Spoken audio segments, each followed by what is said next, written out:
کہ یہ ایک نبی صلی اللہ علیہ وآلہ وسلم کی شخصیت اور آپ کا کردار اور نبی صلی اللہ علیہ وآلہ وسلم کا وہ اسوہ حسنہ جس سے ہمیں ہمیں حکم دیا گیا ہے کہ اختیار کیا جائے، یہ دراصل نبی صلی اللہ علیہ وآلہ وسلم کی نبوت ملنے سے پہلے سے ہی ہمیں اس کو اختیار کرنا ضروری ہے۔ تو ایک اور بات یہاں پر چیلنج دیا جاتا ہے جو یہود و نصارہ ہیں اور بالخصوص مستشرقین اور دیگر وہ لوگ جو نبی صلی اللہ علیہ وآلہ وسلم کے در پردہ دشمن ہیں، ان کو اگر آپ دیکھیں تو وہ کس بات پر اعتراض کرتے ہیں؟ وہ یہ کہتے ہیں کہ دیکھیں یہ جو قرآن ہے، نعوذ باللہ، یہ نبی صلی اللہ علیہ وآلہ وسلم نے کسی راہب سے جا کر سیکھا پڑھا اور پھر آگے بیان کر دیا۔ ان کا منہ توڑ جواب دینے کے لیے ہمارے پاس کیا ثبوت ہے؟ ہمارے پاس ایک تو وہ قرآنی دلائل ہیں یا نبوی معجزات ہیں جو ہمارے لیے بہت زیادہ ہیں، اور اس میں کوئی شک نہیں ہے کہ اللہ تبارک و تعالیٰ نے اپنے نبی کی عصمت کی حفاظت اور آپ کی سیادت اور آپ کے رسالت کی حفاظت جو ہے وہ اس کا ذمہ اٹھایا ہوا تھا۔ یہ بات اپنی جگہ پر مسلمہ ہے، لیکن اصل بات یہ ہے کہ آپ کی سیرت ہی ان کے جھوٹے دعوے کا رد کرنے کا باعث ہے۔ آپ صلی اللہ علیہ وسلم کی سیرت ہی ان مستشرقین اور ان جیسے منکرین حدیث کے دلائل کو رد کرنے کے لیے کافی ہے۔ اس لیے ہمیں سیرت کو صحیح طور پر پڑھنا ہے، سیرت کو صحیح طور پر سمجھنا اور اس کے مطابق ہمیں عمل کرنا ہے۔ اسی طرح اگر ہم دیکھیں نبی صلی اللہ علیہ وآلہ وسلم کی شخصیت کس انداز سے تھی، میں آپ کو ایک اور چھوٹی سی مثال دیتا ہوں تاکہ ہمیں سیرت کے بارے میں تھوڑی سی شناسائی ہو سکے کہ ایک ہوتا ہے کہ مقابلہ براہ راست انسان کرتا ہے، کسی بھی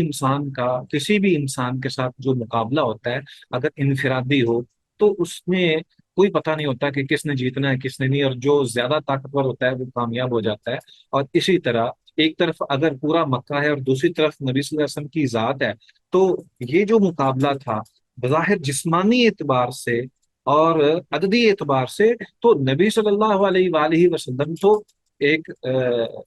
اکیلے شخص تھے، لیکن کیا وجہ بنی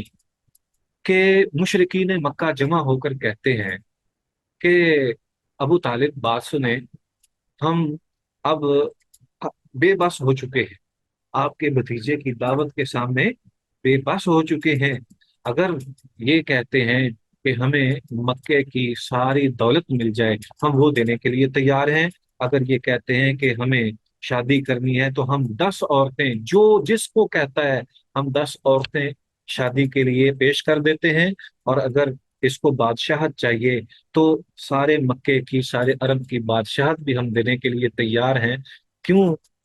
تاکہ یہ دین اسلام کی بات کو چھوڑ دیں۔ دیکھیں اب یہاں پہ مقابلہ جو ہے وہ عددی اعتبار سے نہیں ہے، یہ مقابلہ جو تھا یہ دراصل ایک طرف نبی صلی اللہ علیہ وآلہ وسلم کی شخصیت کا پورے تمام عرب کے مقابلے میں دوسری شخصیات کا تھا۔ ایک طرف رؤسائے مکہ تھے اور رؤسائے عرب تھے، اور دوسری طرف تنگ تنہا محمد رسول اللہ صلی اللہ علیہ وآلہ وسلم کی ذات تھی۔ یہاں مقابلہ جسم کا نہیں تھا، یہاں پہ شخصیت کا مقابلہ تھا کہ مقابلہ نہیں کر پا رہے تھے کسی بھی اعتبار سے تمام عرب اور بالخصوص اہل مکہ جو اپنے آپ کو اس دور کا سب سے بڑا سمجھتے تھے، ان کے نزدیک مقابلے کے لیے کوئی چیز ہی نہیں تھی، اس لیے اس طرح کی انہوں نے حرکت کی۔ اور نبی صلی اللہ علیہ وآلہ وسلم نے کیا جواب دیا؟ آپ سب کے علم میں ہے، آپ نے اکثر سنا ہوگا کہ آپ صلی اللہ علیہ وسلم نے فرمایا کہ میرے دانے ہاتھ پہ سورج رکھ دو اور بائیں پہ چاند رکھ دو، میں پھر بھی اللہ کی دعوت کو روکوں گا نہیں، اور لوگوں تک اس کو پہنچا کر ہی دم لوں گا۔ تو ثابت یہ ہوتا ہے کہ یہ جو شخصیت سازی ہے نبی صلی اللہ علیہ وآلہ وسلم کی، یہ جو کردار تھا آپ صلی اللہ علیہ وآلہ وسلم کا، یہی تو سیرت ہے۔ اس سیرت کو اگر ہم اپنائیں گے تو اسی طرح ہم بھی مضبوط ہو جائیں گے۔ اگر اس سیرت کو ہم صحیح طور پر حاصل کر کے اپنی زندگی کے اندر شامل کر لیں، اپنے بچوں کو اسی طرح پڑھائیں سمجھائیں اور اسی طرح چلنے کی کوشش کریں، تو یقینی طور پر انسان جو ہے وہ پوری زندگی کسی بھی باطل کے سامنے تو بالکل بھی نہ ڈگمگائے، اور جو جتنے بھی مصائب انسان کے سامنے آتے ہیں، ظاہر بات ہے کہ یہ دنیا جو ہے وہ امتحان گاہ ہے، اور اسی طرح ہی زندگی چلتی ہے۔ تو جتنے بھی مقابلے ہیں یہ سارے کے سارے اگر سیرت کو پڑھیں، سیرت کو سمجھیں اور اس کے مطابق زندگی گزاریں تو ہمیں اندازہ ہو جائے کہ یہ تو دنیا کی زندگی تو کچھ بھی نہیں ہے، اور یہ جتنے بھی مسائل اور مصائب ہیں یہ نبی صلی اللہ علیہ وآلہ وسلم کی شخصیت نے اس کو بڑے احسن انداز سے حل کیا ہوا ہے۔ تو اللہ تبارک و تعالی ہم سب کے لیے آسانیاں کر دے، ہمیں سمجھنے کی توفیق عطا فرمائے۔